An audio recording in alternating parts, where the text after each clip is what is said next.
Welcome to Blizzard Fire. We hope this video helps fire up your solution.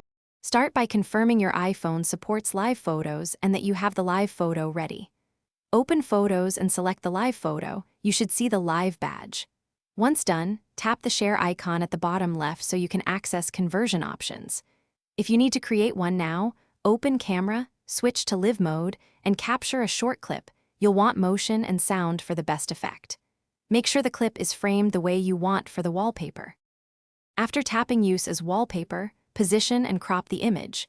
Pinch to zoom and drag to frame the subject correctly, because this decides how it animates. Enable or disable perspective zoom depending on whether you want parallax.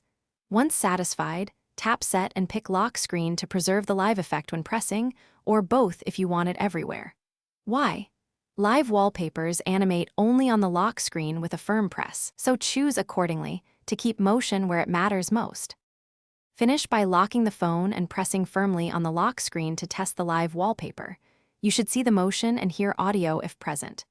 If it stays static, make sure Settings Accessibility Motion Reduce Motion is turned off and that low power mode isn't limiting animation. If your source was a GIF or video, convert it to a live photo using a trusted app, then repeat the set process. That resolves most issues quickly and restores the intended live effect.